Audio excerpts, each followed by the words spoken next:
All right, boom, we're back. Squeeze the Neck podcast. I knew you said third first. The first third-time guest, Jacob Wells. Yes, Bosh, thanks for doing this, mate.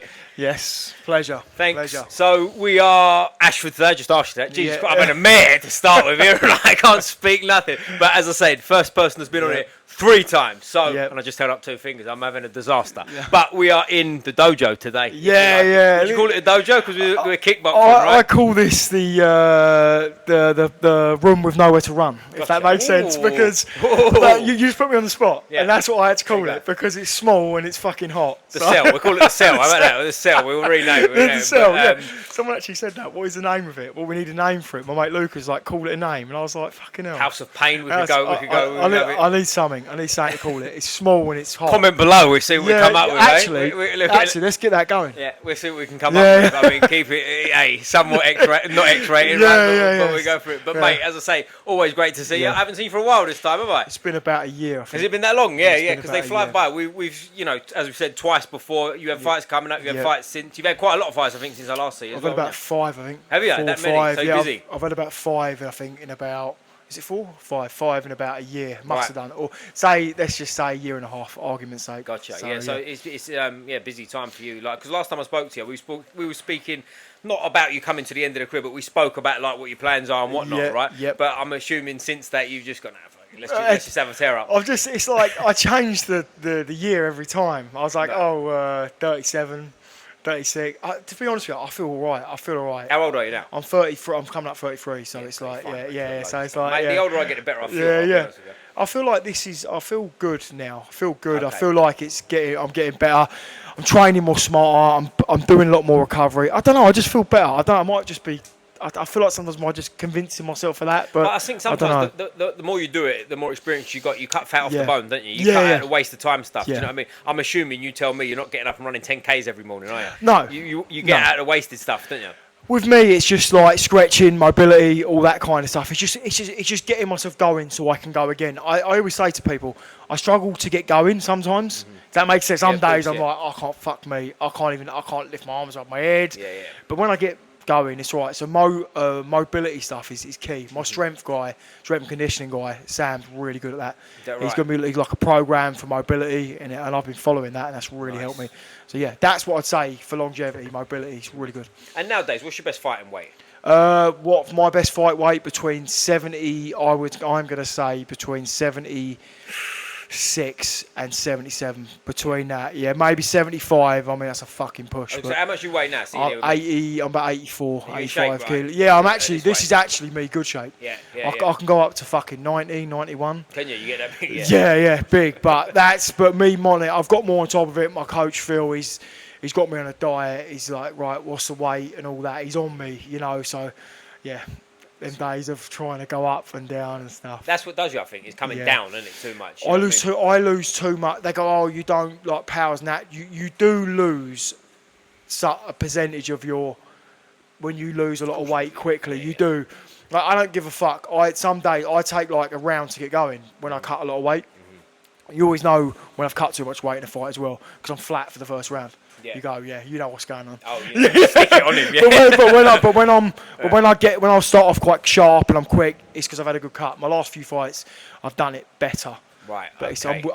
I believe the advice I've got now is better. I'm not being funny, but there's levels to it, isn't there? Of course there is. Getting levels and advice, and you learn over the years. No disrespect to my last gym, but I was just sort of fucking winging it. You know what I mean? I was just sort of fighting. I was more of a coach at my old gym. Right. You can do that to a certain level, can't you? Yeah. But when you get to top guys, that'll catch you, I think. Yeah, I was more at Pride Combat Athletics. It was good because there's a lot of work there. Like there was a lot of PTs there. People wanted training, so I was more of like a coach there. Right. So it's not necessarily to do with the gym. It's more just it was my role at the gym. I was doing the K1, I was doing the kickboxing. Right. It was nothing to do with anything. It was just more I was just taking the work when it was there, and I was just kind of a new PT, and I see an opportunity to make money, so I fucking went for it. Do you know what I mean? Right. So my training was like training, but it wasn't like it is now. Now I've took it to another level. Okay. Because I've had to. What's a day of training look like for you ideally now? So I do like cardio in the morning. So if I do maybe a light run. Most of all now I do in the morning. I've got like a running machine there. I put it on an incline. I just walk. Ooh, okay. So I put it on like 12 and I just walk on there about 3.5. I do that for about an hour. Do you? And it's just for calorie burns. Get your steps in, right? Yeah. And it's I good do, on the legs too, mate. To be honest with you, like it's better sometimes, but you do need to run as well. You need to mix it up, but you don't want to be running all the time. See, I think we've spoke about this, I'm sure, before. Is like I feel like fighters always do too much of too much. Yeah. Right? It's like you don't necessarily like old school fighters getting up in the morning and running every single day. You might not need to do that, right? Yeah. It's every other day, every 3 days, something like that. You know what I mean? There's a lot of burn going on, isn't there? Of course. And there's this thing, like get up at 5 in the morning and run. I'm like, right, okay, cool. I get it. I get the logic. I get the power. I get the mentality. Now, you need to sleep and rest. If I've had 12 rounds at fucking Team Chew, getting my fucking like actual survival, and then like right, get up at 5 in the morning. I need to recover. No, stay in bed till 8. Get up, just plan your day. I mean, some people haven't got that luxury. They have to train before work, and I PT and that for a living. So I work 4 or 5 hours a day and do a class up in London, and I can make it work. But I just don't agree. Even when I was working, I don't agree on getting up at silly o'clock to run. That's my opinion. I mean, people might. I think you're better off probably sleeping mate, in, go work after. It's cool. You know when you need a nap in the day and you've got time, do it. Yeah, sleep in the day. Right. Napping's important because your body's fucked. Yeah. Sleep's a big one, isn't it? Sleep's massive. Mate. And you know what it's like yourself. If you sleep well, you feel good. Of course you do. It's a completely different experience in the gym. You feel good. Your mood's better. Like when I've had a bad sleep, mate, it's awful. Like I can't do nothing. I'm moody. I'm aggravated. I'm on the train. I'm getting all these thoughts. I'm thinking, do you know what I mean? Oh, I know what you mean. Yeah, I know. And then when I had a good sleep and I'm alright and I'm recovered, it's like it's all. Everything's good, isn't it? Everything's good. I understand that completely. Also, I think the interest level goes up because, like, when you're tired, you can, you know, it's like you can fight your way through a session, can't you? You can get through it, of course you can. But at the same time, it's one of them where it's like you're not at your best, are you? No. Things are, not clicking, not firing, and I feel like you've got however many years you got left now. You've got years in front of you if you take care of yourself, haven't you? Of course. And you need, I just think, sleep, recovery, have a rest day. But when people have a rest day, it's like I mean a rest day. Like what I'm talking, like just in bed, just take it easy, like relax, just chill. Do you know what I mean? Don't fucking go to the spa, maybe go to a fucking ice, what they call plunge pools and all that. Just try to do a bit of that. Just try to look after yourself. I think that's longevity anyway. That's my opinion. But I think, and you know yourself, like a man in his mid-30s now is not the same as a man in his mid-30s 30 years ago. No. It's a different thing. Mate, it's changed massively. Like, it's weird you said that. I was having this conversation the other day. I was saying, I used to look at 30-year-olds fighting and be like, fucking hell, you're well old, mate. What are you doing? Go home, mate. I fucking go home. Why are you fighting? You're so old. Look, when I was a teenager. Now I'm that guy. I'm like, oh, fucking hell. Mate, I can relate. I'll take that back. I can relate. When I was 18, that guy. That's it. When I was 18, I fought a 34-year-old boxing. And I remember looking at him thinking, what are you doing? What? But now you go, Jesus Christ. Like, he should have had the advantage in reality. And you always get people that start fighting in their mid-30s and like, oh, it's too late. And I'm like, no, it's not. Because I know women fighters and male fighters that are fighting well into their 40s now. Yep. Well into their 40s. But, and it's like, cool. Yeah. And they're okay. And you think, fuck me. I think it's what you've done before, though. You can get in a bit later, but I think you have to have you've been an athlete in some way before. You can't just get up out of the office at 34 with a little derby and think you're going to do that because you run up against someone like you ain't going to go well. Yeah. You need to have some sort of level of conditioning. Yeah. Or some sort of impact to the body. But even like sometimes like football. Sometimes some footballers make good fighters and stuff because they're used to that explosiveness and stuff. Rugby are good for fighters and stuff. Any sport like that's good. But you need to have some kind of background in it. I believe so. And like now, we were talking before, you got a fight coming up in November. So I'm fighting London MTGP in November. We're looking at a European title fight. Ooh. ISKA, I think. We're just waiting for the final details. Right. So where's that, mate? That's at London Studio 338, I think it's called. The Phil's doing a show there in London. So that's the next one. So you got a long run up, haven't you? It's not like a quick turnaround. So you got plenty of time to prepare. Yeah. So I've only had one fight this year, but it was a European title fight, 5-rounder. So if you look at it, like I always say, 2's the minimum a year and 4's the most. Right. You should do in a year, fights wise. I don't know, okay. but if they're meaningful fights, I think you need less. Does that make sense? Yeah, of course. Yeah. Because you want to be right for it, don't you? You can't fuck about. Not with a 5-round guy. And also, you're at a level now where it's like these fights matter, don't they? These are big fights. They're not like just fighting for the experience. You're not being rude, but funny to myself. But it's like you're limited on your time. Like, how many big fights can I have? Right. How, what I want to achieve. A European title at my stage of my career is a big deal. Of course, yeah. I need to fucking win this and move on. So, yeah. So yeah, I think less sometimes. Yeah. Sometimes less fights is better, especially if they're big fights. That's what I mean. And what's your plans now from here on out? Like in terms of like what you want to achieve before you finish. You got things in mind? So I'd like to fight in Europe in a big organisation. Hopefully, like in Europe. Hopefully, like Infusion would be pretty cool, wouldn't it? Or some one of them. Sanchi would be pretty good. Sanchi. You've seen them, haven't you? I know I can get on there. I know I can do it. It's just getting it right. But I've got to do what I need to do. You know what I mean? Yeah, of course, and what I need to do is what I know I need to do. Right. Until that's achieved, then we'll get to the next. Whether you get there or you don't is the unknown, isn't it? I just got to fucking go for it, man, and see what happens. I'm just trying to just enjoy it now. But the enthusiasm definitely seems there. Like when I'm talking to you about fighting, you're not like, you speak to some people who had a lot of fights and they're sort of in this, I don't know, mate, this maybe that. Whereas you still seem like it's like, right, we got to do this. We got to get this going. I've tried walking away from this sport. I have tried, and Why? that's because when I did kickboxing, I was like, I won 2 European titles and a world title. And people were like to me, "Oh, you're done." Blah blah. I was like, "No, you don't understand." I can't. Like, people always go to me, people that don't do it, always like, why don't you stop? Why don't you retire? And I'm thinking, they don't understand. It's like, I've done this since I was 16, 17. Right. Like, what am I going to do? Right, like, what am I actually going to do? Like just go out and live.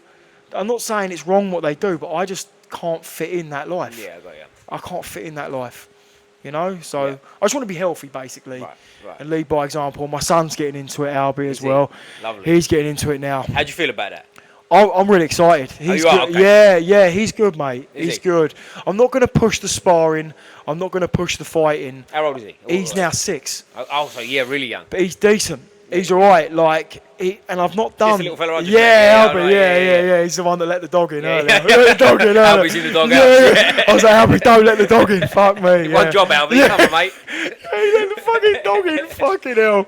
Anyway, because you heard her say, when you come in, you got to get past the dog. She was traumatised. Because he fucking. I was like, Albie, no. Anyway, but yeah, he's doing well. He's looking good. I just want to teach him, help him. What's the rules on that? When can they start doing things in terms of actual competition? I think it's 16 to 18. He can do so he's got like a long time. But kid junior fights, he can start quite soon. Can he? Okay. But I want to get it right with him. I want to get it right. And do you want to keep it fun as well? Because I think that's important at that age, isn't it? You don't want it to be a stressful thing and his dad's forcing him to do it and all that game, right? I always say this. We had this conversation before. Them dads that push their kids too much, it's only going to go one way. Right, of course, yeah. Do you know how I know he wants to do it? He always says to me, "Dad, can we train?" Oof. 6 years old, mate. And I said to Faith, I ain't fucking pushing him to train. Yeah. I ain't doing it. I ain't doing it. I'm not having a go at anyone that does that. Yeah. Each to their own. But I said, while he's little, I've got to make this like he wants to do it. Do you understand? Because he almost at that age, he almost don't realise he's training, does he? He's just playing with his dad. He just does it. Like he does 7 2-minute rounds. That's no joke, is it? That's no joke. And he fucking goes for it. The other day, I went 1-2 hook kick. Right, that's quite fucking big for a 6-year-old. Yeah. Bruv, it was good. It was good. And I was like, fucking hell, boys. It's better than me, boys. Yeah. Watch out with this one. Yeah. I'm going to have to keep sharp, mate. You know what I mean? But I just think, because he's been around it all his life. Like, when I used to train at John Durant's gym in London. Shout out Big John. Yeah, mate, John's my boy. Great guy. I love Friend John. of the show. John's my boy. And I said, when he was little, Albie was born. This is not a joke. I was training for a fight, literally like a week later. Right. Albie's been in and out of gyms since he was born. Yeah. Do you understand? So it's like watching you do the dishes. Yeah. Really? He you got to understand. Without him realising, this is who he is. Does that make sense? Yeah, of course. It's just normal to him. He's watching people coming in and out my house train. Yeah. He's watching people sparring in my garden. Yeah. Do you understand? Right, yeah. It's like for him, it's normal. It's no thing. Yeah. It's normal. It's not scary. No. It's like for him, it's like he sees it. Yeah. And I think it's making it normal. Does that make sense? Yeah. When they see it, and they're part of it, they're like, oh, okay, it's normal. Like, but if you just see two blokes sparring and you've never seen that before, and you looked over in my garden and I've got fucking 6 90+ kilo blokes, like decent geezers, having a tear up, you look, oh my god, I can't call the police or something. Yeah, right. But we're him, he's standing there watching it with me. Yeah. Because, do you understand what I mean? Yeah, it's like a normal thing for Albie. That's nice, isn't it? You know, I said to you before we started this as well. I was in 21st Century Combat. Shout out to the boys. I've been in there 3 times recently. Former opponent as well, Aaron in there. Aaron, Derek a lot, and David Zetolowski. I think I pronounced that right, mate. If I got it wrong, please, I like Dave. Please get me. Great guy. All of them. I really like all of them. That's why I've been back so much with him and whatnot. You know. Yeah, nice. But people. none of them been on 3 times. Just saying. But talking to David as well, like his daughter fights. Yes. Like, that to me is like your son fighting is one thing. Daughter is like wow. Yeah. See. Yeah, that'd be hard. Right. Now... But the reason I brought it up, I forgot to mention it then, is like you coach women fighters too, yes, right? of course. When you do it, do you see them as any different as male fighters, or are they just fighters to you?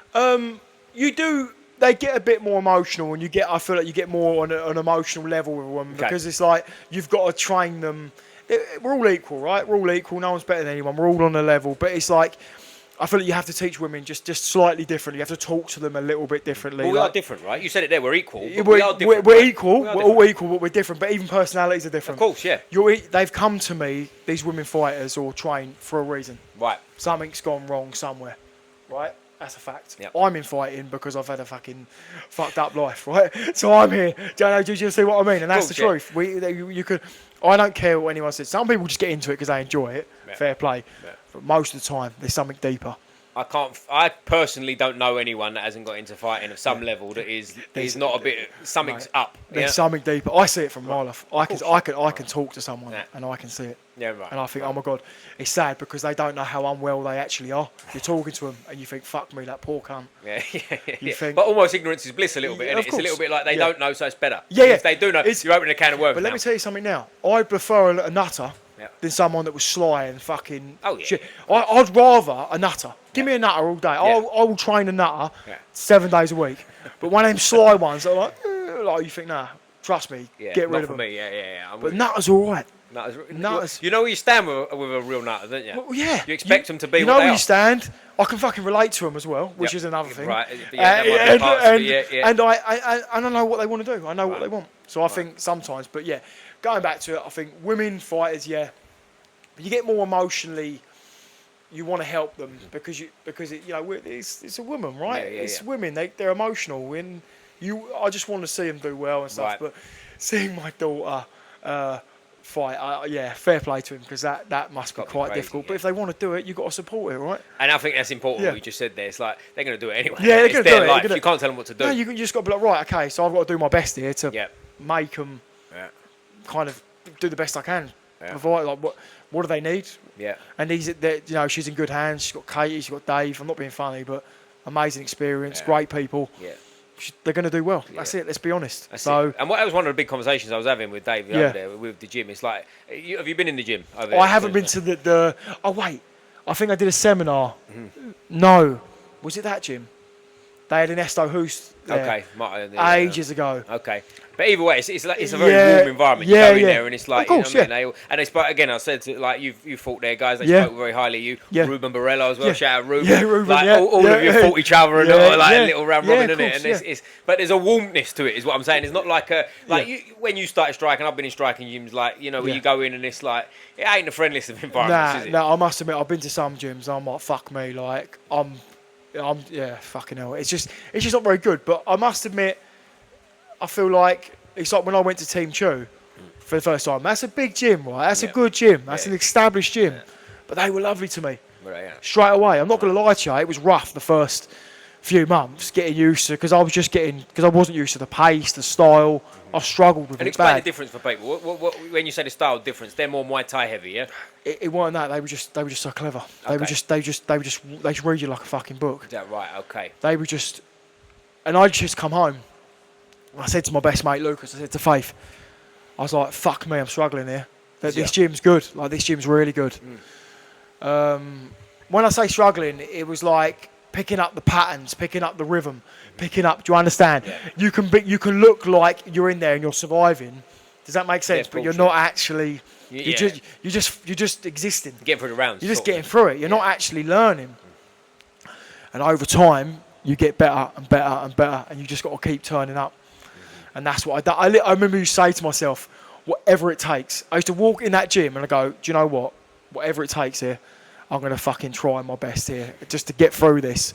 I mean, that's... Like, you look at the fighters they got, Saeed, Bartek, you look at the Team 2 fighters who they've had. Mate, it was hard. Yeah, I bet. Yeah. It was hard, and it weren't fucking... Yeah, it was hard. So, like, what I'm trying to say is I learned a lot, and I learned from there, you know, I had to get better. Yeah, but I mean... the age you are, again, it's not like I'm writing you as a dinosaur, but you're not 22. When you've been around a long time, not so much the age, but you know what I'm saying? Like when you've been around a long time, to adapt and learn, I think is important. Because a lot of people, how many people do you know that get to sort of 26, 28, and that's it now? I'm what I am, I'm just going to train hard now, and they sort of maintain what they are skill-wise and just get fit for fights, right? Yeah, whereas to me, it's a huge mistake, right? That's when you wear out at 30. It's not just that as well. People as well, what I used to do, and I can't sit and go, oh, I've never done it, is people like win a fight or fight and they come off it. Right. They go missing. And I'm like, whoa, what are you doing? Yeah. Do you know that most time you learn, I think, is when you've just had a fight and you're just training. I think that's when you level up. Right. Does that make sense? Of course, yeah, because it's almost more. Whenever I've been in situations after fight, it's more of a practice time, isn't it? You're not training as such. You are training, but you know what I mean. You're not training for a fight. But you're relaxing. You're taking things in. You're chilled. You're sparring. You're enjoying it. Yeah. That's when you're absorbing more information, good information, and you're getting better. Yeah. It's when you just like you fight, go off the rails, and all that. And I'm like thinking, fucking hell, what are you doing? Like they go missing for about 6 months. You think. Well, what are you doing? Like a lot with my lads as well. I love them to pieces, all of them, everyone I train. But they might have a white collar fight or whatever, or any fight, and they go missing. And I'm thinking, what is the point? You've worked so hard. Yeah, you're back to square one. You're better off going 3 years, giving it everything, and then stopping. Yeah. So you've got a bit of a. Yeah. I don't know. But that's I think some people want to get into it because they want a white collar fight once, and that's fine too. Yeah. I think where I've seen people sort of get into it, not trouble's the wrong word because there's only fighting at white collar level, but they go in, they have a white collar bout, they really dedicate, they really do it right. Then, like you said, they go missing, and then when they go for a second or a third one, it's like it's not the same. Do you know what I mean? They're sort of like they're not. I don't mean it like they're a cocky fighter now suddenly, but they're sort of they don't look at it the same. Pressure's off and they end up losing, getting kicked in the face. Do you know what I'm saying? Something like that comes up to me. I just think they need to stay on it constantly. I always say to some of my clients, some go missing, some don't. But I say to my clients, always train, always keep busy, always keep practicing, always try and get better. Even if you just train once a week, just do something. Like have one session a week where it's. And I just think you just got to keep trying to improve, and I think that's the key to getting better. I think it's just staying consistent. Yeah. Look at all the great fighters, mate. Over the years, they're constant. Yeah. Did you see the video Mike Tyson put up the other day? He's 60 years old and he's hitting the pads. He's smashing the pads, sweating like an animal. Like you look, he's 60. I think, mate, he was special, wasn't he? Special guy, my favourite all-time fighter. Yeah, him, me. What he was good. He was good. Fuck me. It was a speed, wasn't it? He had. Yeah, speed, power, everything. I think he was fantastic in his day. You want to get a bit of motivation, stick one of his videos on YouTube. You think you're not going to get for a run, stick one of them on. Put it on, you go running. With a bit of fucking bit of music on. We're going running. It does motivate you, doesn't it? Of course it does, yeah. Anyone who says it doesn't, come on, switch on a bit, eh? Yeah. But like we've now, again, recently, I don't know if I said it on camera before, I've recently had, or not that recent, a few months ago now, I had Sophia Picton on, who used to train with me, and I saw her fighting recently and stuff like that. You got experience, like everyone knows everyone in this kickboxing world, don't they? Yeah. I think the thing is with this sport, it's like it's not like a small sport, but like it's like a community. Right. It's like a community. Now, does that make sense? Course, We're all kind of in the same boat, kind of thing. Similar shows, similar. Is a part of that as well because it's not like a sport like boxing, for example. When you win a world title, like you and some of them have, it's life-changing, isn't it? You've got money to live off, like whereas like the sport you're in, you still got to have a job as well. Yeah, you got to work. You got to work hard. There's no money. Even like top boxers now, people think they're like millionaires. They're not. I know some pro boxers that ain't got fuck all, mate. Yeah. And you think to yourself, how's that fair? Especially not a heavyweight. That's a different game. No. Unless you're like top 10 in the world. Yeah. UFC or boxing, you ain't going to get much money. Right. We all go to work. Yeah, all of us are working. Right. It's a hard sport to do when you got to go work and all, isn't it? Jesus. It is hard, but you got to do a job, I think, which is going to help you do what you need to do. You don't want a job that's going to Does that make sense? Of course, you know what I mean? If I'm working fucking in Tesco, fucking 12-hour shift, mate, I'm gonna be so mentally fucking tired after that. I ain't gonna want to fucking do anything. No. Do you know what I mean? You need to be around a gym or people that are gonna build you up. I think that's why the building trade's so depressing. Depressed, build. Yeah. And I ain't knocking builders. That was my background, That's what I was doing. So was I. That's what I did. Yeah. And I used to come home and I'd be like, fuck me, I'm going to jump in front of a bus. Because I was just I'll be talking to fucking Rick, that's fucking divorced. Fucking 20 pints the night before, stinking about, and I'll be talking to him, fuck me, thinking, is this it? That's what I'm going to be in 20 years. This is what's going to, I've got to do something now. And I'm telling you now, it's the people you're around. Yeah. You know what I mean? Yeah. You got to be careful. You big time. You sit and have lunch with a building calf. No, my life. You forget it. You got to go for a walk. Literally, give me a gun. I'll blow my fucking brains out. Honestly, like it's bad. Like, do you know what I mean? And I used to, every time I was at a building site, I'd ring Faith. I can't do this. This is shit. I hate this. I'm cold. And she'd be like, for fuck's sake, just do something. She's like, I can't do this either. She was like, just do something you want to do. I was like, all right, fine. And that's when I started, because I got, and that's why I got out of it, because it was just fucking miserable, mate. That's what I found. It's like wears you down, doesn't it? Over the time, you're looking at things, and it's like, I can't keep having these conversations, you know. Because the reality is, I don't know, but for you, like I started working on building sites, laying exhibition floors. Between the ages, I started at 15, left school early, all that, you know. Yeah. And then I finished about 19. I qualified to be a trainer and got out of there. But in that time, you're watching blokes. I'm a teenager. You listen to blokes in their 40s that hate their wife, hate their life. You know, never got enough money for this. And you know, you're going, I can't. I don't want to be that. And we've all got them stories, don't we? We've all got them stories. Mate, it's awful. Like, they're so angry. Yeah. They're so angry. Like, it's just. I get it. I get the anger. I understand it. I mean, fuck me. If I drove my life into the ground like that, I'd be pretty fucking pissed off. Do you know what I mean? I mean, talk about fucking self-destruct. Yeah. But a lot of the problem with them is, like I said earlier, is the underlying issues. Yeah. There's an issue they haven't dealt with when they were younger, or they're dealing with now, and unfortunately they turn to drinking drugs, and then boom. You know what I mean? Well, I think another one bites the dust. That's it. Well, one of the final straws I had, I was working outside Buckingham Palace in like a marquee tent. Yeah. Two blokes I'm working with, one was in his 40s, one was in his 50s. Yeah. They've been together since like they was like teenager and 20-something, right? Hate each other, can't stand each other, but they've just stuck it out and whatever. Yeah, and anyway, shit hits the fan one day, one throws, oh, do you? And they've gone off outside Buckingham Palace. As it happened, I just had to happen to have a black eye from boxing too. Yeah. So I look like a bit silly as well. Yeah. Like them two are fighting, I'm breaking them up. Security's like, boys, what? You like, come on. Like, and that was like, that was my final straw. That was like, I got to do something. Yeah, there's always arguments of fighting and you know and all that. It's bad. It's not good. It's not good. Like there's like build. I've seen loads of fights on build. I think people fucking chuck hammers at each other. Yeah. Screwdriver comes out, doesn't it? It's fucking bad, mate. Like the Sparkies are fucking electrocuting themselves. Yeah. Like they're like, is the power off? And they're going, and it ain't. And they fucking blow. You think you cunt? You just fucking like. Do you know what I mean? Cool. Yeah. Like I used to have it. I did electrics for a little bit. Like I was an apprentice. Fuck me, I weren't. Like I just literally did it as a fuck me. I mean, an enthusiast. There you go. We'll say that.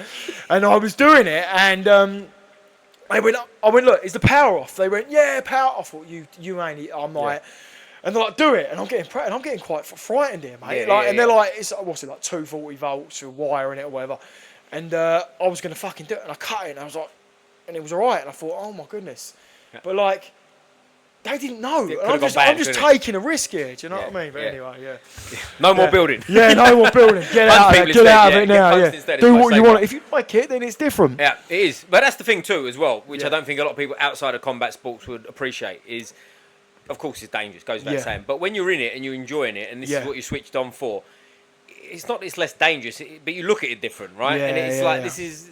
Like you said, like being a Sparky on a site, you take the risk of electrocuting yourself, wouldn't you? But there's quite a lot of risks in building. I don't think people realise, like, when you're fucking, like, scaffolders and all that, there's like, a lot of risks. They're actually very dangerous jobs, day to day.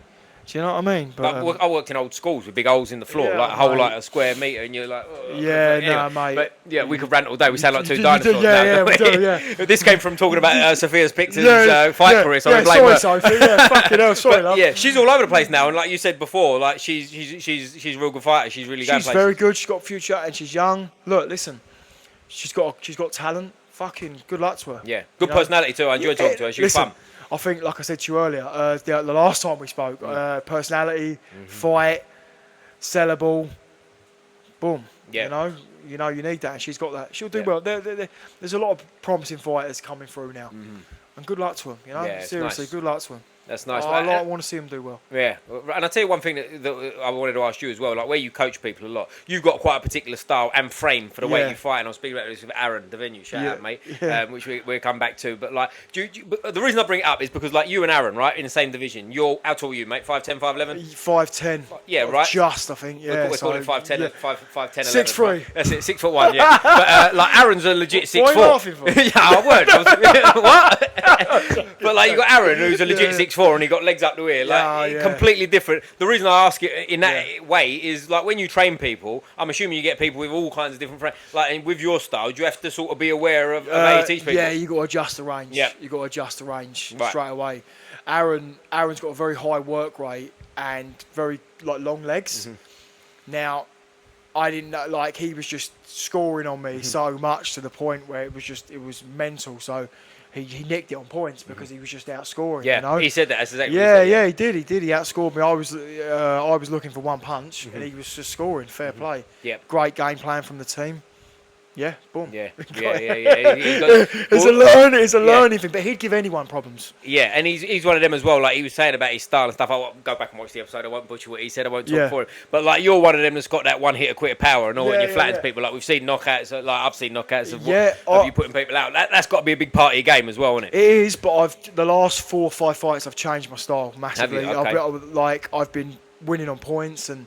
Is that a risk though? Is that a risk that you take away sort of your superpower, if you like? Kind of, but I feel like if you can move, make a miss, and not look for it, I think if you're strong, aren't you? You can break someone down. I'm just trying to be more complicated and be more tricky and be harder to figure out because I'm not just looking for one shot all the time. The damage you take is ridiculous. When I was at my old gym, fuck me, I was like a fucking battering ram. Yeah. Do you know what I mean? I wouldn't have lived till 35. Do you know what I mean? But when I met Phil, he was like, "Nah, we've got to change that. We've got to change that. We've got to get you moving." And you watch the fights now. I'm thinking more now, and I think I've improved as a whole now. And I can always go back to that. I can always go back to it. Yeah. I can always go back to swinging and punching, but. Yeah. I don't know. I'm quite enjoying what I'm doing now. Yeah, and that's got to give you more longevity, innit? Rather than getting punched in the head a lot. Obviously. Yeah, you got. I thought my last few fights I've won on points. Yeah. All of them. Right. Last 4 fights, points. That's interesting, isn't it? Yeah. All on points. And you say that like I can see you're quite proud of that. Yeah, as well. And I tried new things. Yeah. Okay. I come out southpaw in one of them. Did you? All right, real tricky. Yeah. You could so fucking funny that was. You could see him looking, going like that. Do you know, you watch someone online, right, and you go, yeah, he does this, he does that. Like he cancelled out a lot of my work, but when I started going southpaw and all that, you could see it. Like when we touched the club, we come out, and he was like that. No, but you imagine that you've trained for someone, so things. So yeah, of course, yeah. I actually done that because I was helping someone out in the gym. Right. I was helping someone out in the gym and they go, "Oh, can you go southpaw this round, Jake, just to help him out?" I went, "Yeah, no worries, boom." They're like, "Jake, are you a southpaw?" And I went, "No, of course not." And they went, "Well, you're looking better southpaw than you orthodox." I was like, "Fuck off!" Yeah. All these years. I'm a southpaw. Yeah. So now I'm quite enjoying switching. That's good, isn't it? Cool. Yeah. And what's your like where you've changed teams and stuff like that? Have you changed much in terms of what you do outside of like conditioning, strength work, all that kind of business? Oh, my life is 24/7 fucking fighting now. Right. Like I'm, like where before, like I said, I was more of a coach and I was. Yeah, you're you see yourself more as like a full-time. I still work. I still work. Still PT. Mindset-wise, is it more like full-time fighter now, and you do a bit of coaching on the side? Yeah. Yeah. It's like I've swapped them. It's like I've took less money. Yeah. But I'm now fighting. But till my career's over, then I'll pick it all up. Yeah, do you know what I mean? I just PT here, like probably like 3-4 hours a day, and then I coach in London classes. So together, it's okay. Yeah. It's all right. And it's hard on the body as well, holding pads, isn't it? Like, especially kicks are involved. Like holding pads that's not easy, is it? Especially if you've got some big guys in here. Yeah, of course it is. If they're strong, it's fucking you. When you've got someone strong in front of you, fucking hitting the pads. Fuck me. Next day you're like, oh my goodness, it takes a lot out of you. Yeah.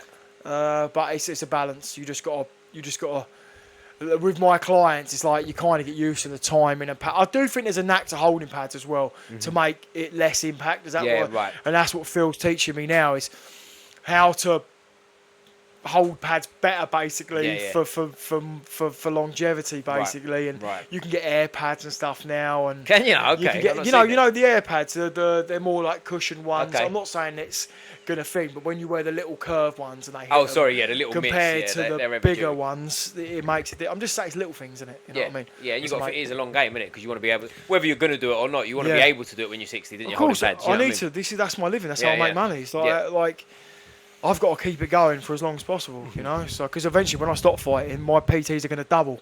It's going to double. I'm going to take more work on. I'm going to because I'm going to, aren't I? Yeah, you know. So. Unless you get that big world title fight and someone like Turkey Shake comes along with a big cheese. Yeah, or I get a good fighter that can make me a load of money. That'd be nice, wouldn't it? Oh, there you go. There you go. That's the way. So if you are a good fighter, reach out to Jacob. Give me a shot. Don't worry about your coach. Come over here, mate. 20%, isn't it? That's it. Well, it's 50 and we negotiate from there, right? Yeah, 20%. Yeah, but you've got to pay gym fees for yourself. Yeah. You got to get. If I get a good fighter, 2 or 3 good fighters. No, I'm serious. Like that's where I'm looking now. Yeah. And that's got to be the way to go and forward, isn't it? Do you know what I mean? One will walk through the door. Yeah. One will walk through the door. I don't know when, don't know fucking why. Yeah. Trust me, someone will walk through the door. Yeah, that's good, man. That's nice. And I'll take them to the top. Yeah. Is that right? Yeah. Would you only coach, or do you only coach kickboxing fighters, or do you like? Have you got some MMA guys on the firm? I do boxing. And I do kickboxing, K1 stuff. Yeah. Would you take on MMA fighters that have? It's not really my thing. I do striking for them. That's what I mean. But the striking for them. Would you? Yeah, of course I would. Yeah. You're not prejudiced against it. It's not. No, of course not. I'll help anyone. I believe I've got ideas for all styles. Right. I can help anyone. Yeah. Okay. Because I'm not being funny. I've had that many fucking fights now that I've just, whether I've won, lost, or whatever, I've learned from them. Yeah. And I've took bits from them. I watch a lot of fighting as well. Right. I'm quite obsessed with it, so I keep watching it. And you seem more passionate now than the other times I've seen you. To be fair, you seem like you've kicked on another gear. Like you was on it then, but like now it seems like you've kicked on, and it's like this is. I'll be honest with you, I'm coming for it, mate. I'm coming for it, you know. And if I don't, well, I don't. But fuck it. I'll give it everything I've got. Better to have a try, innit, than not know about it. Listen, fuck that shit. Yeah, right. I'll be one of them builders on the site. You will be back on the builders. Sorry, I ain't digging them out. I ain't digging builders out, by the way, because we need them, right? But how many fucking builders have like... Do you know when you say you're a fighter to someone, okay, please don't tell him I fight. Please don't tell him I fight. Because I go, oh, do you know my cousin? Or do you know my mate? And you think, fuck me. All right, yeah, boom. Listen, there's always someone better than someone. Yeah. There's always someone worse than someone. Shit, man. Yeah. Do you know what I mean? Like, you make me feel like I don't even want to bother doing it. Yeah. He's done this, he's done that. And they start comparing. It's always the ones that ain't done nothing as well. Of course, that's why they're telling you about. I can't stand them. Oh, my goodness. That's why they're talking, isn't it? In fairness. That's it, isn't it? That is the whole story. Like, but I had a fight once, and mate, it's like if they introduce you, they go, "Oh, Jake fights, blah blah blah," and they're like, "Oh," and that's it. They're stuck to you, and they think, and they're asking all these questions. You done this? Do you know them? Do you know that? And they're talking bollocks half the time. Anyway, I'm just trying. I keep diverting it. I go, "Yeah, but what are you doing? What are you up to?" Yeah. Well, and I keep diverting the question. Or them ones where you see them, and I'm getting a coffee or something. I'm in a rush. And they stop you, and I just go, "Hello, mate, you all right?" And I keep going, I keep walking, but they want to talk, and I'm like, "Nah, fuck that! I've got to protect my energy, man." Yeah, of course you have. Yeah, I can't do it anymore. Yeah, I can't do it anymore. But it's with the fighting. One thing I was trying to ask you before was the strength training stuff around it. Like, do you do much around it, or are you just fight training? That's it. I do strength training. I don't really mess around with weights too much. Right. My frame, my size. Right. I don't mean to sound, how do I say this without sounding like a wanker? Don't worry about it, just sound like one, don't worry. I don't want to pack any more muscle. Yeah. I don't want to get any bigger. Yeah. So I only do weights that are going to make me faster. What is the next weight division up for you? 80 kilos. 79 kilos. And is that something you'd ever fight in? I'd fight at that in a couple of years when I'm a bit older. Yeah, because it'll be harder for me, my body then. Is there a big difference between fighting 76 and 79? Quite a big difference. There is a big difference. Yeah, the height and all that. It's quite a lot. Right. Because I need if I'm gonna break them down, I need 5 rounds 2 rounds to fucking Does that make sense? Yeah, like 3 rounds ain't enough, especially if they're really tall. Well, the reason I asked you, is it a big difference? Obviously, but I would imagine you're going to be short to most of your opponents anyway. Yeah. I mean, I've only had 2 opponents that I think, weirdly, I was taller than. Yeah. I mean, that's fucking ridiculous, isn't it? But most fighters are tall, slim. Especially striking sports. Yeah, they're long, of course they are. They've got long legs. Yeah. So I'm used to it. Well, we had this chat again with David Zetlowski. Like, he's even more extreme, and he's a similar height to you, but he's. I mean, he used to fight at like late 80s, I think. Yeah. Like and he struggled. Like we spoke a lot on the podcast about his weight cutting and strong man, really powerful. But he's built like a ball. Oh, he's well powerful. He's well strong. Yeah, fuck me. Even now, he's a right handful, mate. Yeah, I bet. But yeah, that's what I mean. I mean, look, but you got to go with it. I mean, what's the point? I've gone down to 72 before. There you go. I went down to 72 and nearly fucking died. I was going to say, that don't sound like it does you many favours. No, I went to 72. I thought like, literally, like, people that were there can vouch for it. Yeah. I mean, I was fucked. I was bad. I was in a bad way. My impression of looking at that too, I've lost too much weight for certain fights too, is like, you've lost your attributes, right? In terms of someone who's powerful and is going to come forward. You losing weight, first of all, you've got a faster opponent, right? But also, if you're out of energy, your style goes. Of course it is. It's not just that, but I'm going to be short at 72. Right. I'm going to be short at fucking 80. I'm going to be short. That's it. That's the lot. When I fought at 72, the guy was 6'2". It's mad. He was young, but he was he was lively. Do you know what I mean? He just fucking beat me because I had no fucking power. It was pathetic. I was in the fight, but take nothing away from him. Fair play, well done. But I can't fight that way. Yeah. So it's been exactly taking away my power and my durability. That's kind of what I am. Yeah. 72 is like you're just there to make a number. You might as well just not bother. Well, that's the difference between being able to make the weight and if you should make the weight. Yeah, do you know what I mean? Because a lot of people, and different body types, like Aaron, again, going back to Aaron, that's an example of someone with a massive frame, but he's not heavy. Do you know what I mean? He can do it and he can get down the weights, which is, it suits him, right? And looking at him, he's fast, he flicks things out. He's lean and he's got a fucking high work rate. Right. And if you don't get on him, I think with Aaron, you've got 2 ways of fighting Aaron. You've got to you've got to be taller or his height so you can get over his lead hand. Right. And stuff like that, with him, or you got to kind of try punch as he's punching. 2 things I didn't do in my first fight with him. Right. Because that's when he's most vulnerable, is when he's hitting. Mm-hmm. Right. But, it's easier saying down, but he does an incredible job to score. Yeah. But he's you got to kind of try and hit as he hits. Yeah. And what's Ruben like? Because I tell you before you answer, Ruben, first of all, great guy. I like Ruben. Yeah, of course he is. I've been in the gym. I've coached in the gym as well. Like I've had private sessions while he's training and in MMA. Then shout out to the boys, Victor. Yeah. But like I've said this before on other podcasts. I've had the pleasure to watch him train as well. And like he's class, isn't he? Do you know what I mean? He's like, but everyone seems to say good things about him and stuff. You've obviously been in there with him, beat him as well. Yeah, and it's like what's he like as a fighter? As a person, I've got nothing but respect for him. I think he works incredibly hard. I think he's got an exceptional talent. I think he's a good man. Extremely humble. Strong guy. When I fought him, they had a fucking good game plan. Again, no disrespect to my last team, but it was just like get in there, hope for the best. I mean, that's what. It's like fuck me. Like, come on. Like, what is this? It's like fucking suicide. Do you know what I mean? But it worked out all right, didn't it? It worked out all right, but fuck, if I didn't have a dig on me, I'd probably be fucking dead. Yeah, all right. Like, I mean, it was going that way. Was it okay? He was doing a number on me. And I ain't gonna sit here and lie to you. I ain't gonna do it. I'll be honest with you. Looking back, I'm thinking, fuck me, like. But you need a good coach. I'm sorry, but a good coach is everything, and that's what he's got—a good team and a good coach. Right. Well, I'm not just knocking my last team, but it was. And sometimes it's just not a fit for you, is it? Don't even mean they're bad coaches. It just means they don't work for you. It just didn't work for me. Yeah. It just didn't work for me. I mean, you look at, come on, like how much I've picked up. Come on, I've improved as a fighter in the last year. Mm-hmm. Look at, and why do you think that is? Mm-hmm. It's the team. It's the trainer. Mm-hmm. He's got a good coach. He's got a good.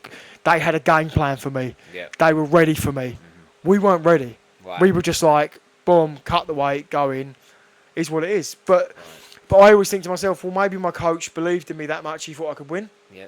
Or he just didn't see the threat that was in front of us. I don't know, because I can't knock him because I don't know how he was thinking. He was good in his own way, but sometimes things. I mean, I had some good wins under Pry Combat, really good. I beat fucking Aaron Slemaine under him.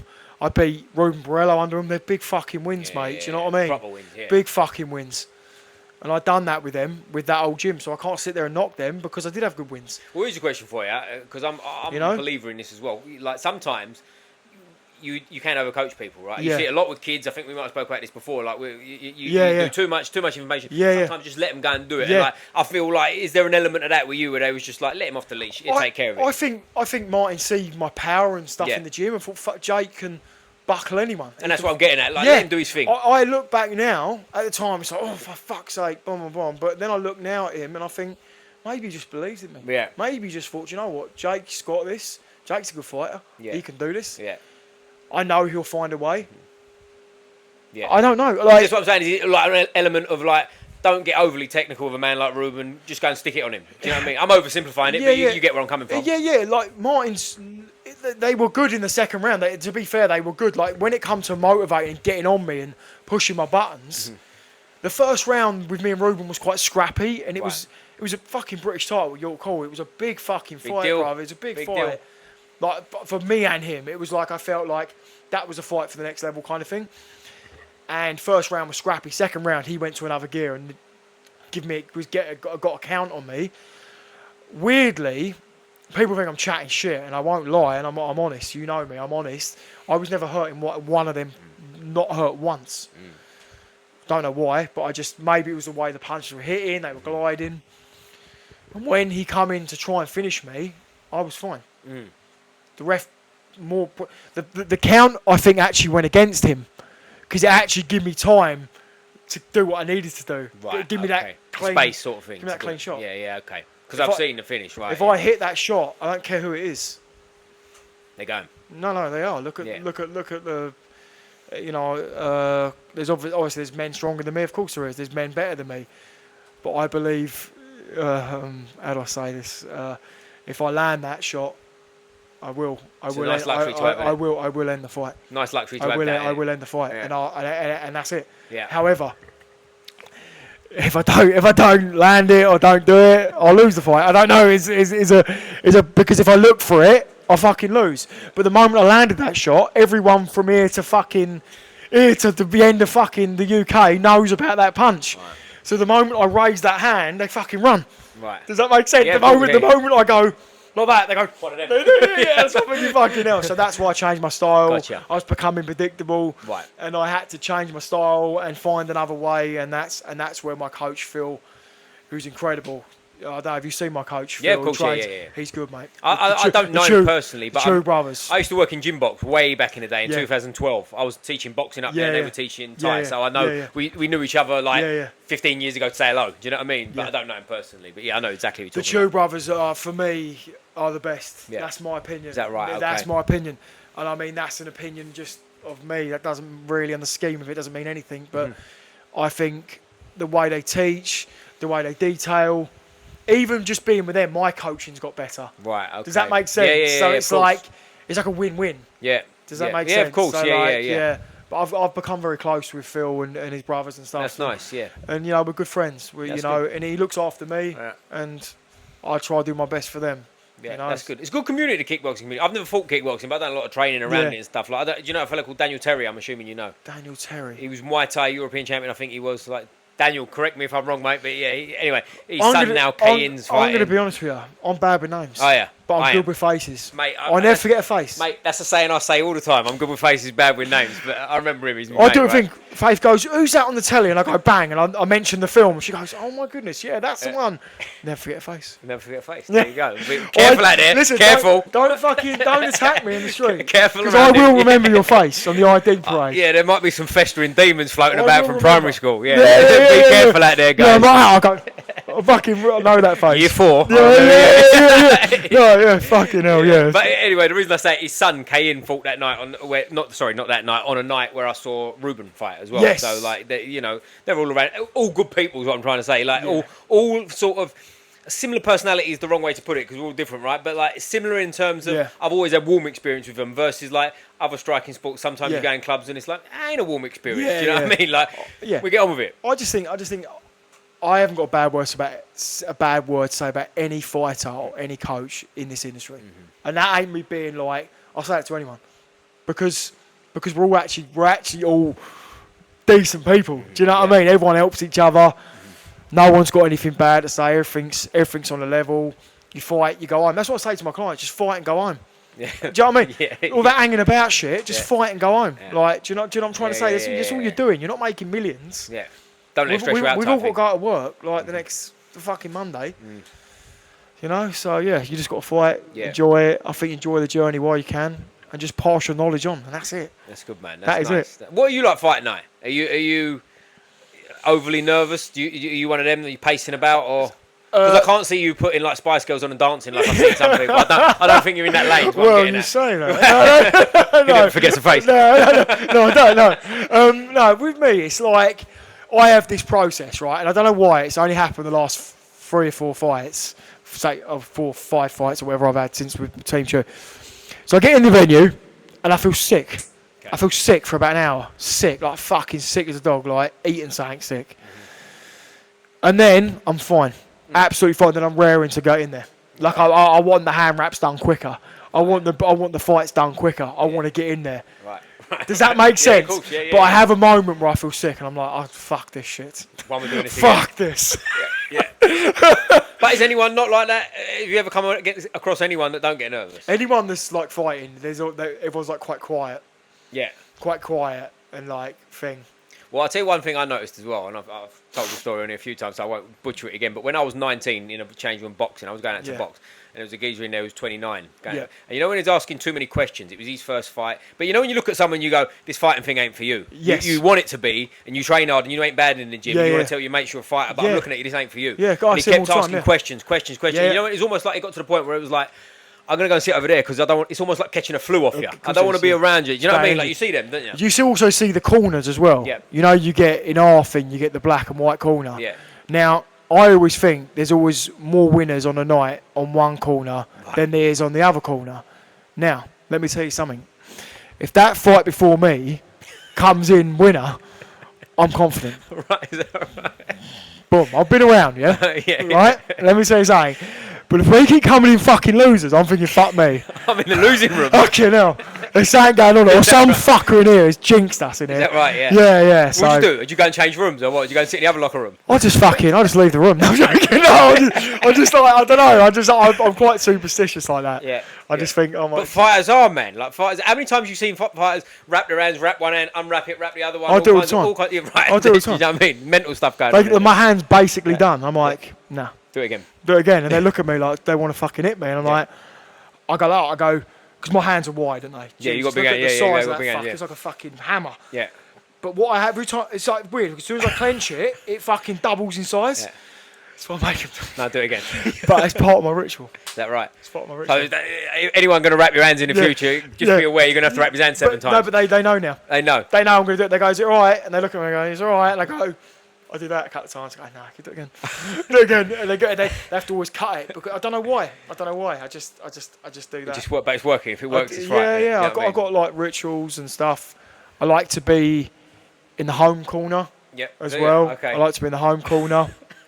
Oh wow, you're all over the shop. Yeah, I'm a bit of a fucking diva, aren't I? I like to come out second. Yeah. Well, I can understand that one. I like to come out second. I was in a ring once. Yeah. Walked out. Both of us walked out. We're standing there, and they decided to sing the coach "Happy Birthday" with us in the ring. I thought that's a bit snide, isn't it? Let's fight first. You could have sung it after, but anyway, you know. I think that's fucking muggy as fuck. Yeah, a bit weird that one. I remember standing in the ring. You know what it's like. You're ready to go, aren't you? And it was like, now I've got another minute. Now, "Happy Birthday" for me is quite a depressing song. Right.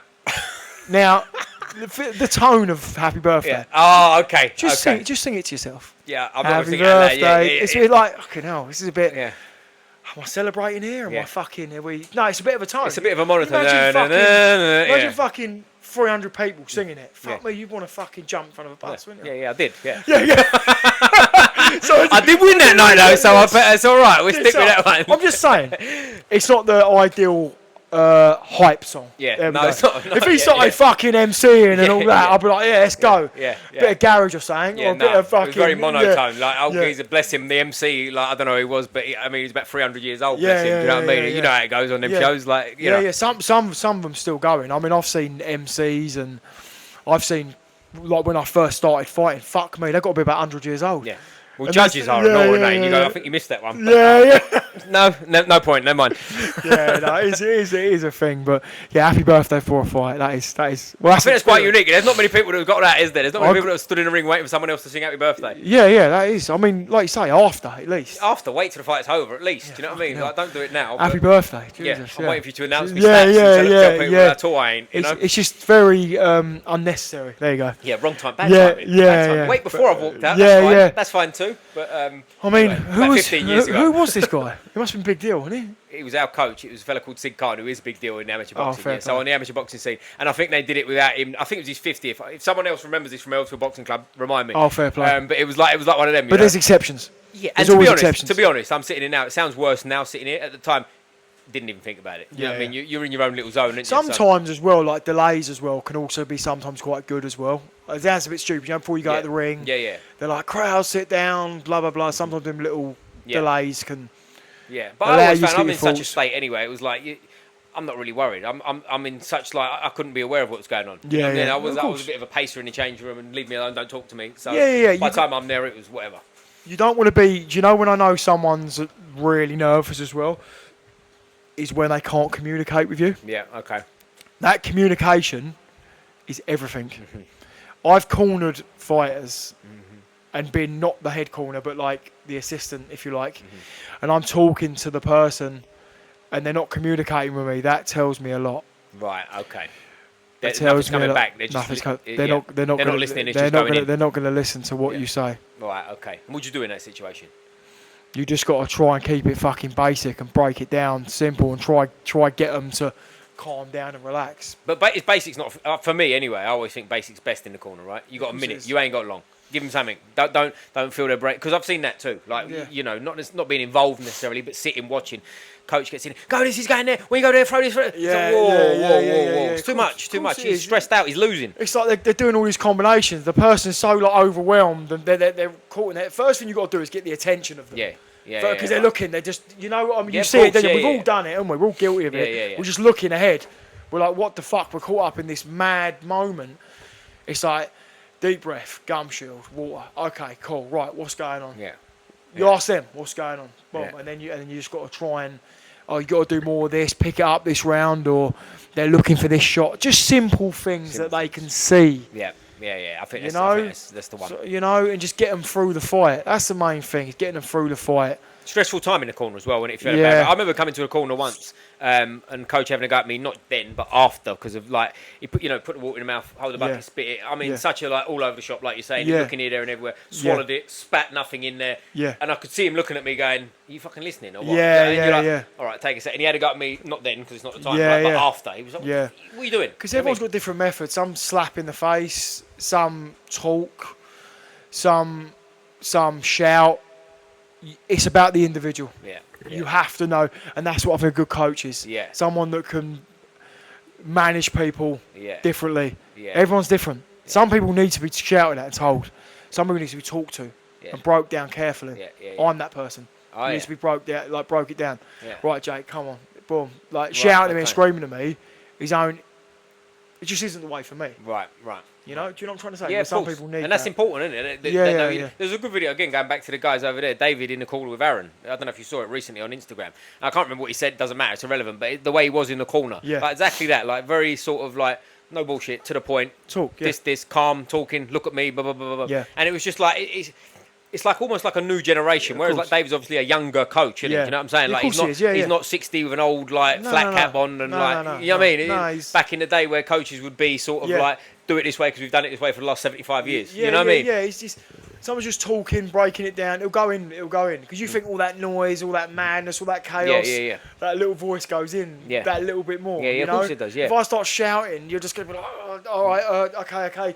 And do you know what I mean? It's almost, I feel as well, that you tell me what you think, is like, there's an element of like, you need your mate in front of you at that moment. It's chaos, but you don't need someone coming in and having a go at you and putting you down. Do you know what I'm saying? Let's be honest, you need help. Yeah, you need help. You need help. You need ideas. Yeah. Fucking help me. You're tired as well. Get me through this. Because that's the big one I don't think people that haven't fought wouldn't realise is how tired you are. That comes into play, doesn't it? You know, it's like you come back And how many times your coach said to you, "How do you feel?" And you go, "Yeah, good," but in really, you go, "Fuck, I'm tired." You know what I mean? Yeah, you stand up in that round, you think, "Oh my goodness, my legs feel so heavy." Like you stand up. Like sometimes sitting down's alright, but sometimes standing's better. Yeah. It's funny you say that. I never sat down. It's a weird one. Like I don't know. Like, I think standing's better. Yeah, well, our coach again, the Ashford Boxing Club, Sid Khan, who I mentioned, that he never let us sit down. Didn't let us sit down. Made us all stand up. Because your heart rate drops. You know, when you sit down, significantly. Yeah. And then you're kind of walking around a little bit and shaking your legs. You're kind of engaged. It's like when you're in motion on the pads. If you're in motion and you hit the pads, you're better. But if I'm still and hit the pads and I go jab, you go. Yeah, you got to sort of. Does that make sense? If I'm in motion, it just flows that bit better. I don't know. That's what I think. I think there's something to that because you're still, when you're standing up, you are sort of half still G'd up, versus sitting down, switching off. And if I sit down, feel sorry for yourself. Water, and you're like, and you get like sometimes you're fucking. If you've had, you get picked up off the. You like I've had it before. Where they've had to pick me up. Right. From the corner because my legs, like the adrenaline's like fucking mental. Yeah, I got you. So sitting down's a funny one, but some people, I'm not saying it's wrong. I'm just saying everyone's different. Again, it goes back to what you said before about knowing the person, isn't it? Yeah. Like if they're relaxed and chill, it's all right. Yeah. It's funny you say that because age comes into play here. I think too, like in terms of adult, junior, and that sort of middle range. You know, where you're still really a kid, but you're fighting adults. That sort of range is a tough time, isn't it? Do you know what I mean? Because they're full of energy in one way, but also there's sometimes you're still looking across and there's a grown man and you're, I don't know, 17. Yeah, you know we've what I mean? all had it. Big difference, isn't it? Do you know what I mean? Of course it is. When you're fighting a man, man's strength is a thing. Yeah. It's they call it down my gym. They say Jake's got dad strength. Is that right? They say extra man strength. They call me dad strength. Is that right? Yeah. You know, because dads are strong, aren't they? Dad's always got big hands. They always go. That's what they call me down the gym. Is that right? Yeah. Yeah, dad strength. Where do you train at? Where is the gym? Team 2, we're Farringdon. Farringdon Gym Box. Farringdon. I used to work in the old one. It was Farringdon Gym Box, but it was round the corner. Yeah. It's great gym, great facilities. They've got a full recovery room and everything now. Have they now? Okay. Fuck me. Yeah, I went in the other day. I went, right, let's have a look. Boom, I was in there. I was like, right, let's do. That's nice. Yeah, Gym Box is. I'm surprised Gym Box haven't become bigger, to be fair, because when I started fucking amazing gym. They was like becoming sort of like, they were starting to explode. Do you know what I mean? And I say that they have got a lot of gyms now. They've got way more than when I was working. All over London, isn't it? Yeah, they are everywhere. But they're like in the city more, aren't they? Do you know what I mean? Like there's Westfields have got them and whatnot. But they are good gyms. They're trendy gyms. They're good gyms. They got everything. If you like S&C's covered, recovery's covered, saunas. I mean, what do you want, man? Yeah. Rings, great coaches. Come on, mate. Do you know what I mean? Like, what do you want? Like, and they used to let you spar. I don't know if it's still the same now, but if you just turned up with your mates to spar in the ring, that's it's all fair good. game. You're good to go. You're good to go. Yeah. Everything. I used to like that. Everything's there. Pads there. It's mate. It's a great gym. That's nice. It's good. You're fucking about 10 classes throughout the day. Is that right? What's the journey like getting to Farringdon from here? I go from here to Vauxhall and then get the underground. It takes me about 50 minutes. Oh, that's not bad. It's a lot better than I thought it would be. I don't mind it. Yeah. Because I drive and all that, don't I? But I just think, fuck it, drive to the train station, park up, go there, go back. But I'll always make sure I'm earning money up there as well. I'll always teach. Right. Okay. So I can nick a bit of money. Yeah, I won't never go out there and not earn money. Does that make sense? Yeah, of course. Yeah. I'll always earn a bit of money when I'm out there and then come back. That's good though, isn't I do the white collar and that as well, don't I? That's nice. So, how do you like it? Do you like teaching the white collar boys? Yeah, it's good. It's like sometimes it's like I want to teach them everything I know. Yeah. So I get quite like I show them too much. Yeah. And I'm like, I've got to dial it back a little bit. When white collar, is it kickboxing white collar? Muay Thai. Okay. But it's basically it's like kickboxing because they can't really do the stuff. It's all amateur pads and stuff. Because I used to like up there years ago. I don't know if you know a fella called Liam Shinkwin. He was a professional boxer. He was a Southern Area champion. Shout out Liam. I saw him recently actually. Just bumped into him in a gym. First time I'd seen him in about 10, 12 years, but great guy. Him and his cousin Miles were proper boxers. Anyway, me and him used to take a white collar boxing class up there way back in the day, and it was quite rewarding because you get people in there, and someone got really flat. I'm not mentioning names, that don't matter. Got really flat and bad in there, like big. But anyway, you used to get guys in there that were like 50, like a tough old bloke off the market wants to come in. He's got no boxing skill, but he wants to have a tear up. We used to get a few of them, and that was really. I used to really enjoy teaching up there. Yeah, you get the mixture. You get the ones that have done stuff before. You get the ones that have never done nothing. Right. But it's what's great about it, it's always matched fairly. Right. It's always matched on experience. Yeah. And everyone, I've never had no one say they won't do it again. Right. Okay. Does that make sense? That's how you know it's well run. Do you know what I mean? Well, our first ever class we taught Liam, I don't know if you remember. we was up there, we was teaching, and there was a guy in there. Like one of these guys that's probably 6 foot, maybe 5'11". Yeah. 100 kilos, no fat, bounce, very athletic. Yeah. You're looking at me going, could be a handful. Yeah. But there was a young I think he was American actually, like a slickster little boxer. He was about 70 kilos. And like the big guys like lumping people over, stop, switching around, blah blah blah, moving around. Anyway, little guy is like chomping at the bit, like let me spar, man, let me spar. Yeah. You're going, all right, cool, going at it, and he's doing all like the shoulder roll, making me. And I'm going, when you're going, oh, this will do, because anyway, out the blue he goes ping straight down the middle, knocks the big guy flat on his face. And when I say flat on his face, I mean his head bounced, and he's got Tweety birds around his head. It's horrible, jumped up, fell over, and when you go, whoa, stop, sit down, he's going, I'm all right. You're not all right. Chill out. It's one of them jobs. But other than that, that was our first ever class. So, but after that, we did all right. Yeah, because some have done a lot. Yeah. And they go, oh, white collar, and you think, because realistically, it's like 8 weeks of training, isn't it? Right. Yeah. And you think some of them have not thrown a punch in their whole life. So, but as long as you've got good coaches, the one we do is really good. Have you trained people for fights? What's that? Have you trained white collar boys up to fight night as well, like for their fight? Yeah, we take them all the way through, and then we match make it and all that. And you do it properly, yeah. Nice. The matchmaking's really good. We get it right. That's good. It's good because it's different now, isn't it? Like back in the day, white collar was very dangerous because you'd get someone like you who's come in, who's had a year off, and who's a bit overweight, and decides to get back into it and flatten someone. Yeah, they've had loads of fights, but I mean, I don't understand people that do that. Coward, isn't it? It's a bit muggy. It's coward to me. Like, you go and fight properly or don't fight. To me, like, why are you fighting someone who's got no chance against you? Yeah, like you're fighting like a beginner. It's not fair. But we'll see that as coaches. Yeah. We see that, and we won't match them. Right.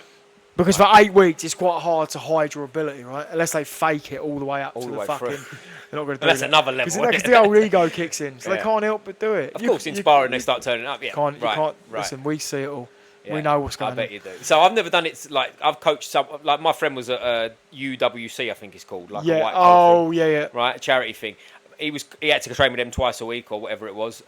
But I was training him privately like twice a week. I didn't see the other competition, and like he's got into fight. He's not invited, you know what I mean? And I'm training him. He's in his 40s, and when you're going like, hey, he's doing all right, but when you're going, I hope this goes all right. We turned up on fight night, and all the matches were really great, by the way. The UWC, the matchmaking was, I mean, beautiful. There was not one mismatch. It was great. That's how it should be. And I'm watching all these fights before him. He was on quite late in the show, and I watched about 8 fights before he come on, and like there was a mix of guys that were better and worse in terms of level, but all well matched, right? There was some proper tear-ups. There was a particular fight. I think both guys went down 3 times. The crowd's going nuts. It was brilliant, right?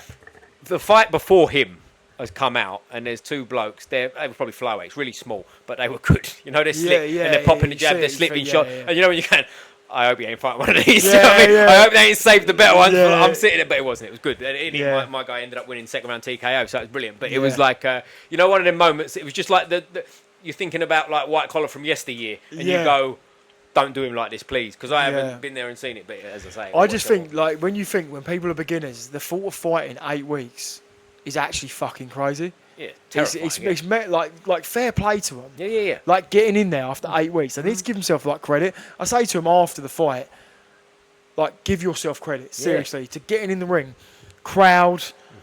Walk out, mate. That's a fucking big deal, like, especially as an adult when that's not you. Do you know what I'm saying? It's one thing you doing it from young, and getting in there, scary enough, isn't it? Do you know what I mean? Yeah, of course it is. But like getting in there at your age now, having never done it, and you go, I'd be fucking well nervous. Of course you would, well scared. Yeah, it's a crazy thing, isn't it? But the point is, again, John Durant's put on loads of white collar shows, isn't he? Yeah, he does it right. He's good man. Do you know what I mean? He's not going to do that, is he? He's not going to pull us one. Done really well for himself. Great, I like John. He's great. He's brilliant. It's Jim in Marbella. I need to get out there. I need to as well. Yeah, I haven't been out there. We were going to go. Me and Faith were going to go, but we didn't. Nice. We went to Mike's gym in Holland. Okay. Instead, because what's that like? Really good. Nice. I trained with Mike.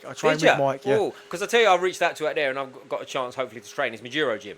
Yeah. So I'm trying to do that one. It's good, mate. Yeah. It's good. Yeah, I've got to be honest. Like I didn't get to stay long enough to like train like with like the main fighters and stuff, but I want to do that. I would love to get over it, like the elite glory ones and all that. I mean, you get a good idea, especially at your weight too, right? Because there's plentiful. Mate, fucking good gym, bruv. Good. Like I trained with Mike, and it was good. I got a video of it. What's he like, Mike?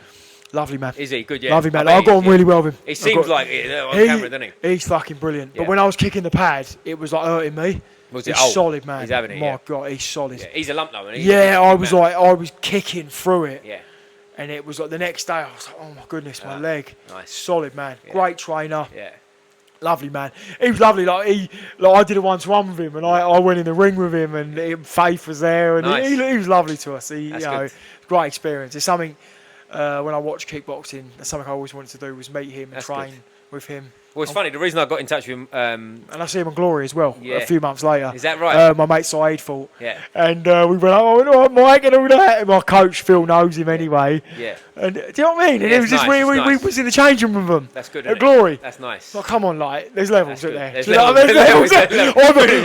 My mate's fighting on Glory, and we're in the change room, like with fighters I watch on fucking like elite fighters. I'm literally sitting there and they're all talking to me. Change room, yeah. But where I met Mike and I sort of met Chico and that, and I sort of met him at the thing, they sort of remember me a little bit. That's nice. It was lovely. And it made me feel good. It was just nice. It was a good experience. Well, it's funny you say that because I got two clients, a couple I train that wrestling, and they do a lot of kickboxing. What they did in Majiro's gym, that's what I reached out to them. But they said exactly that. They said they, like, after training, they just did a class, dropped in for a class. They was there on holiday. They weren't there to train, you know what I mean? They went there as a couple, just on holiday. Yeah. Ended up training there because they, you know, they can't take a day off training like the rest of us. Yeah, right? They go in there, they do their thing, and they said they spent untold time after chatting, showing him the history of the gym, come back, stay in contact. He said they couldn't have been in better people. It's a small world, isn't it? It's funny. It's a small world, but kickboxing in the Netherlands, massive, mate. Massive. 40,000. Yeah.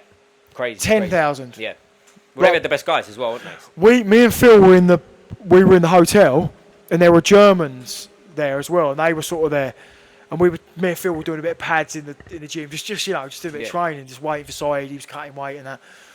Anyway, we got talking, and they were like, talking about fighting. They were, we're here from Germany, flying over from Germany to watch the kickboxing. I mean, mad. There's people flying all over Europe to watch Glory. Yeah, Glory's amazing. Yeah. Glory. Right. I was like, this is some fucking level. Like, I was right? watching it like, I'm sorry, but you got good domestic fighters. Yeah. Do you know what I mean? Yeah. Good domestic level UK fighters. I'm going to say UK and European fighters, and then you got Glory. Right. There's levels, isn't there? There are levels. Nah, that Glory level. Is it a big difference? Yeah. I was like that. I watched it and thought, my life, this is incredible. Do you see yourself fighting on Glory?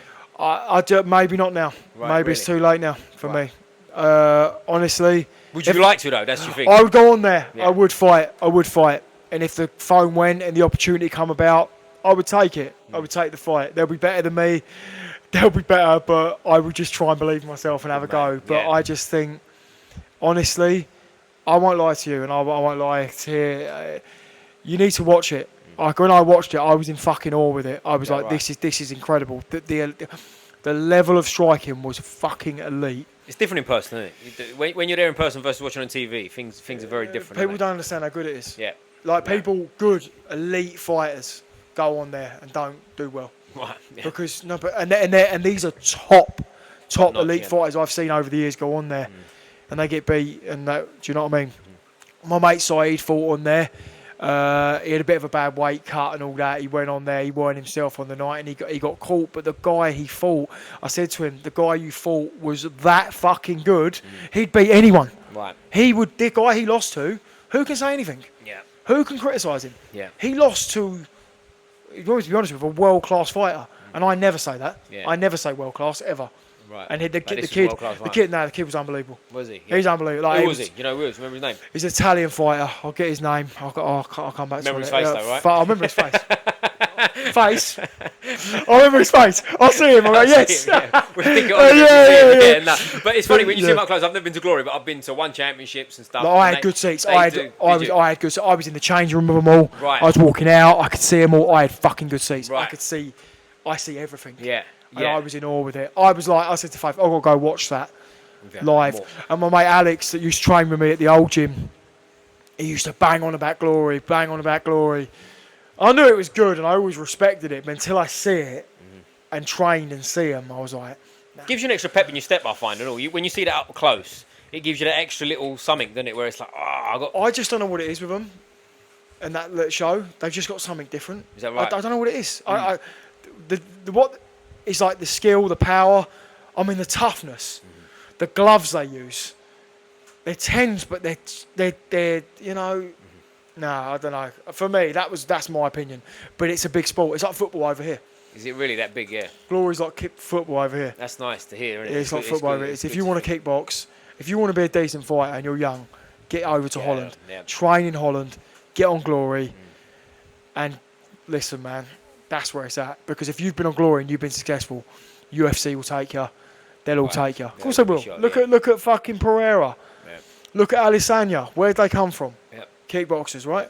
Well, Rico Verhoeven had a UFC contract. I mean, he shocked the world with fucking Usyk, didn't he? Well, he had a UFC contract, didn't he? He turned it down to fight Anthony Joshua. Okay. The Anthony Joshua fight didn't happen, and Usyk did. So if he was going to, apparently, what he said on a podcast, I believe, or someone said on a podcast, if I'm getting it wrong, but it was like he had a contract, but it just made more financial sense. Yeah, boxing, of course. Right? By far, obviously. I mean, that fight with Usyk read him, I think, at the end. I think Usyk read him because he should have had the chance to get in that 12th round. 100%. Should have. 100%. And it's interesting. I think Rico won every round. I've been biased. Yeah, because I'm a kickboxer. I mean, maybe you could give Usyk 2 rounds, maybe, but that's where boxing's dirty because the scorecards had him up. Yeah, but that's what I mean. How can they have a kickboxer come in? They can't. They can't. But have you know? Tyson Fury lost to Francis Ngannou to 100%. But I mean, it just shows you how tough these other sports are. A boxer ripped the kickboxer off. I've always said it.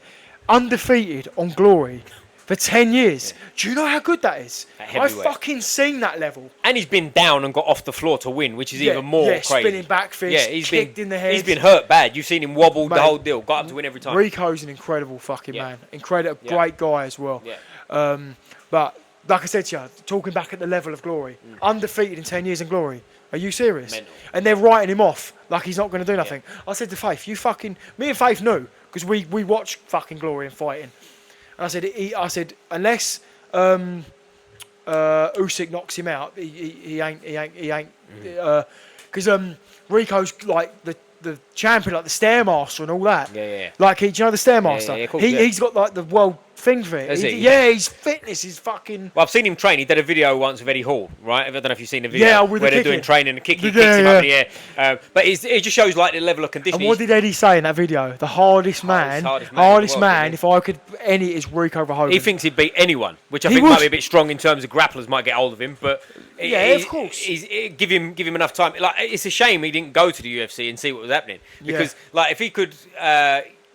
Plug the hole, if you like, of the grappling situation. He's a big problem. Sizes him. He's a good, and do you know what? His training's weird as well. He doesn't do a lot of weights and stuff. He does like circuit style stuff. Cardio and fitness because it suits his training. Yeah. And he's big enough anyway. Of course. But I think some people go wrong. They try and do training that's different. They're like, oh, I'm going to lift loads of weights, or I'm going to do like fucking loads of runs and stuff. You've got to do stuff that's going to benefit your sport. Running's good. A big run, it's good. Mm-hmm. But it's not. It's not a base. It's not fight camp time to me. Well, here's the thing for you. Like when you fight, right? You fight 3 or 5 rounds. Yeah. So like to me, I've always thought this is wrong. Whereas like again, amateur boxing, I was fighting 3 rounds. Do you know what I mean? Like you to train for sort of 3 hours at a time, like we used to do, it's wrong to me. Do you know what I mean? You should be training hard a lot short time. I can't train for 3 hours like I can for 1 hour. Yeah. Common sense. I just think as well, like if you train like cardio as well, you got to do like fast stuff. I tell you what, it's like bike, you know, the air bike. Air dying, yeah. Bruv. That's horrible. Bruv, when I'm on that, like, I don't think I'm mental as a person, but that like brings psychopathic thoughts to my head. I can relate. Like I go psychopath on that. Yeah. Like, I go like fucking mental. Yeah. Like it does something to me. Yeah. I do 10 seconds on, 10 seconds off. Yeah. 3 minutes. Yeah. Minute break. Right. And I do like 2 rounds of that. So like 6 minutes. Does that make sense? But 1 minute break? Yeah. Bruv. No. Full sprints on the 10s. Bruv. Mate, that's me at my best. Do you know what? I can relate to that. I don't know if you know a fella called Paul Reed is. MMA guy. He's an older man. He's 54. You got a picture? I'll show you his face. Silly question, that, wasn't it? Do you know Paul Reed? I should have gone that. Anyway, long story short. Give me a picture, I don't know. He started fighting MMA at 35, right? He went on to have like 30-odd pro fights. I think I know. Ginger beard, right? Yeah. I trained with him out in Bristol. He's like 47 now, isn't he? He's 54 now. 54? Yeah. He retired at 50. Is he Northern, isn't he? He's from Bristol. Out there, yeah. He's originally, I think he's Scottish, if I'm getting that right. But he's great guy. I'm trying to train with him this week, actually. Brilliant guy, lovely guy. I know he is. Yeah, so shout out Paul, mate, if this finds you. He put me through. I went out and trained with him, right? Yeah. Specifically to train with him. So I've gone out there and we did sessions, and without giving away secrets and blah, blah, blah, the sessions were brilliant because they were different. Like some were much more like, not didn't break a sweat, but you know what I'm saying. They weren't hard physical sessions. They were very much for that. Do this, don't do that. Be aware of X, Y, Z. And then one of them in particular was like hell on earth. Like he pushed me, I had a fight in a week's time, right? Yeah. And anyway, the reason I bring it up is because the first thing he did, after we'd warmed up, would stick me on that airline, like to get me tired for the pads. Right now, he stuck me on. That's there. out of order, bruv. Mate. That's out of order. I still ain't forgiving him. Right, so we warmed up like a little light warm up on the blah blah blah, and then it was Tabata. So the 20 seconds on, or Tabata, however you're supposed to say it. 20 seconds on, 10 seconds rest, 8 times. Fuck me, that's flat out, right? And he's there, bruv. That's and he's making me go. Is he watching the watts as well? Watching the what? Hey. I forget what the watts were, but there was a certain watt on the thing, and I've just hit it. I know, like, get it above that. You think I'm fucking... And then I had to get a certain amount of calories during the whole thing. Yeah, it's like 10 calories or something. Yeah, 10, innit? Whatever it was, I managed no, to do it. I think it's like 9, 10. Something, whatever. It is, I think it's like 9 calories. Okay, yeah. Whatever, I managed to do it, but then he told me he gets better one, so now I'm like, fuck, I should have done better. But anyway, done that, come straight off the bed. But like you say, the reason I bring that up is because when you said psychopathic thoughts, by the third or fourth one of them, some of the things I'm thinking, I sit here now, it's like calm state with you, I go, oh, where'd that come from? Do you know what I mean? There's some things going on there. You go, I think we all have a limit. We all have a limit. But it's a mad space because when you're pushing that hard, the reality is you're not pushing to sprint that much in a fight, are you? Because you're going to save something. You're switched on, you're looking at it. But that pure, like, flat out, empty the tank mode, psychopathic is the best way I can put it. There's something there. Don't talk to me. Yeah. When I'm doing it, don't talk to me. Don't look at me. Don't ask me how I am. Don't even look at me too hard. Don't ask me when the class is on. Don't ask me what I'm doing. Because I'll tell you now, you're going to fucking get it. Don't ask me. We might have to film that. We might have to film you in a cage on a bike. Yeah, bro. Me the other side asking you questions. Listen, don't fucking... I hate that, bruv. I'm in a class. They're like, yeah, I'm here for the class. I think, just fuck off, please. It's 2 minutes, please. Wait your turn. Don't talk to me, bruv, when I'm doing that. Oh, mate. And like, it's in my rest as well. In the rest. In the 10 what seconds. Do you do how precious that 10 seconds do you just breathe? Do you just ignore them? I go, yeah, because I'm a nice guy, like, so, and I'm trying to be professional as always, but now and again a bit of real comes out, you know what I'm saying? Just scream at them. I'm like, yes! But anyway, yeah. There you go. Don't catch Big Jacob after he's on the... If you see him on the air down bike, just wait your turn. I'm telling you now, I bet anyone can relate to the air bike mentality. Yeah. The air bike mentality. Get a poll on that. On Instagram. That's horrible, yeah. But do you know the only other one? I don't know if you remember this. Is the Versity Climber? You remember the Versity Climbers that used to be around? Is that the one? The thing you're in. Oh, that's just a leg burner. That was horrible too. That was another one. But that isn't gauged on speed, is it? I think you're supposed. I can't remember. I haven't seen it. I'm going to be honest with you. I can't remember that one. They was horrible. They were like an old school thing you'd have in gyms. Yeah. And I'm surprised they're not around because they were vicious. But the air dying. I think that's the one. That's horrible. That is proper. That is the one. Problem is, there's no limit to how fast you can go. Yeah. There's no limit to it. Does that make sense? If you drop off, it drops off. Yeah. And the harder you work, the harder if someone's on you. Yeah. Bruv. It's nasty. It's proper nasty hard. one. Yeah. It's hard. And I weren't about to start going. I'm tired when I had Paul Reed next to me. No. You don't want to. You're literally fighting for your life. Yeah. It is. It's horrible. Horrible thing. And then it's you know what it's like. You see the last one. And you going like, get through this. Got through it straight off, and it was like, right, gloves on, pads. Like, whoa, what's going on here? Hang on a minute. So careful out there, guys. That bike. Yeah. Like I do stories on it all the time. Yeah. And people just always react to it. That might be how we do episode 4. I'll get you on an air dive bike and push you, keep asking you questions. I get mad for you. People are going crazy. Do this. While I'm on the thing. How you feeling, Jacob? Yeah. I probably fucking because I don't know. Like when I'm at the last bit, I don't know what I'm going to do. I don't know if I'm going to shout. Yeah. I'm going to scream. I'm going to fucking cry. I'm getting mad thoughts, bruv. Yeah. You know what I mean? I can relate. So but the air bike, that is the ultimate test. That's it, mate. It's harder than hill sprints. It's harder than anything. Definitely. By far, I don't think it's even close. Hill sprints are good, really good, but I just think the air bike, if you do it correctly and someone's on you, there's nothing worse. If you're really doing it, the air bike is. I don't think there's anything close, to be honest with you. I've never felt much close to that. I don't know. I don't think there is. No. I don't think there is. For the heart rate, I need to get a heart rate monitor. And maybe a rower's pretty hard too. I don't know if you've done a rower. That's lactic acid in the arm. That can be hard. Yeah, if you get a good pace. Yeah. But I think the bike, is a beast. That's. And you do that in lead up to a fight, do you? When you got a fight coming up? I do them. How often are you doing them? I do it twice a week. That. All right, okay. But I don't like. I don't like it. They're on good days. When do you do them? After training? I do it on my at the end of my S&C sessions. Right. I don't do it pads or sparring. I don't do it after. Do you like to be fresh for sparring? Do you like to feel good so you get in there and it's pure?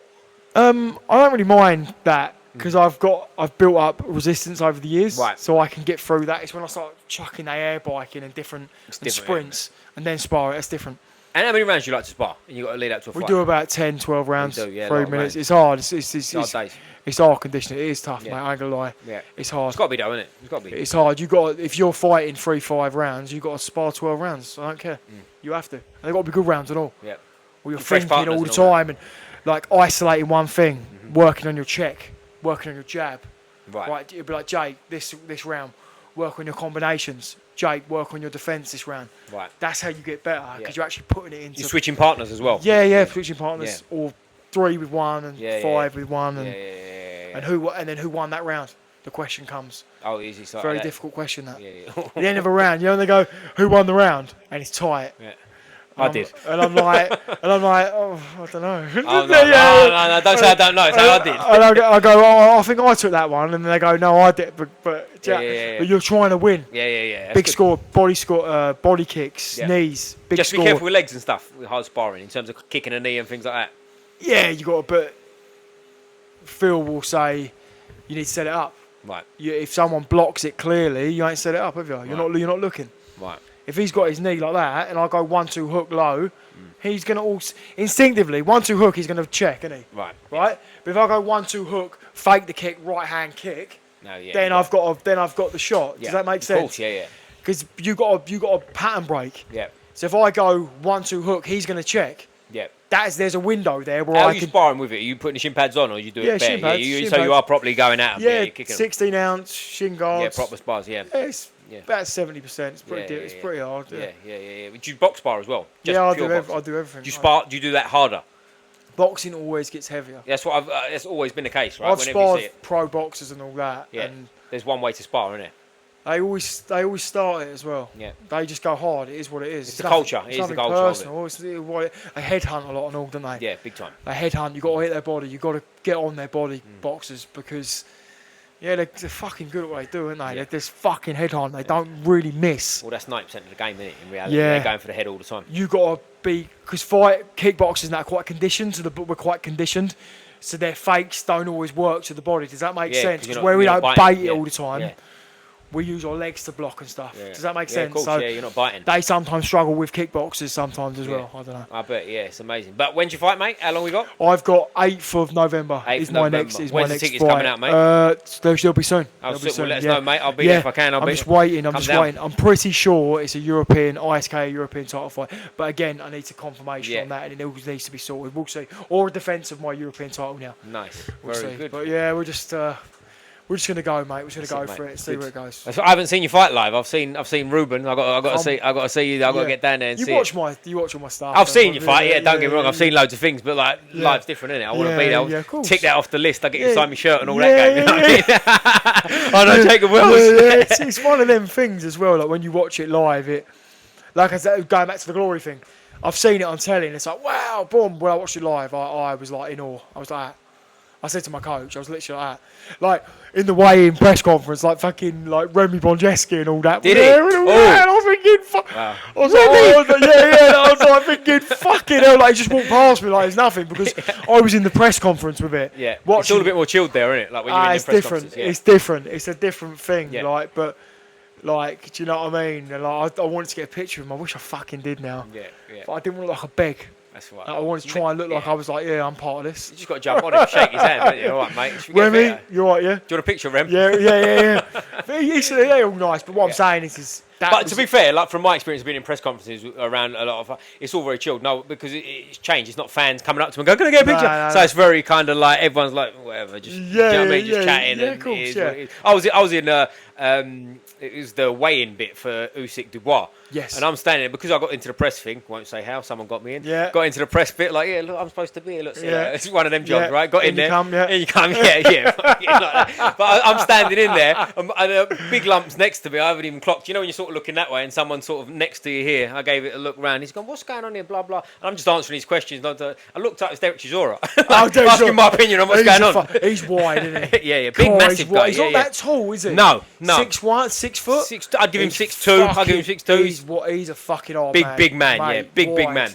Big man. Lovely fella. I've only met him in person twice and very short interactions. Yeah. But he's always been brilliant guy. Yeah, lovely guy. Great guy. I don't obviously know him, fuck me, but I've always been a fan of his. Yeah. Good guy. I've seen him fight live a lot of times. I've seen his early days when he was coming up, like when he was at British title level. He was on a lot of shows. He was a handful, wasn't he? When he was younger, wasn't he? Yeah. He's just game, Warch's Aura. He's called that for a fucking reason, isn't he? That's it, yeah. But, mate, always great to see you. Always great to see you. Hopefully you'll be the first man to get on for 4 times as well. Mate, listen, it will happen. 4, 5, 6, 10. We'll have like hats to celebrate next time. The whole deal. Keep the journey going. Keep the journey going, and just keep coming in to see me. We've got to get some training videos too. We'll get some training at some point. I'll come to a session with you. Come and do some training with me. Definitely.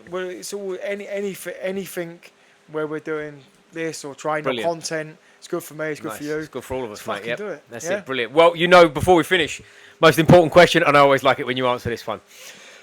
Get ready, guys. Which football team you support? Chelsea. Woi, my man. Of course I am. Go on, Chelsea. Whenever someone stutters, I just fill in Chelsea and shake the rank. Do you know what? Funny story. Last one before we go. I was in JD the other day with Faith and my daughter. Ada runs up to me with an Arsenal top, and I went. She went, "Oh, Dad." I went. Nah, Ada, put that back. Put that back. Go to your room. I was like, I love you. Yeah. But not put that back. Yeah, I love it, not that much. Put it back. She's like, do you know what? Fair play. She did. Yeah, no questions asked. Yeah, good. Very good. Yeah, exactly. Very nice. Well, always good, anyway, mate. Well, you know how we do. Always finish with a fist up like this. Man. Squeeze the neck. Boom.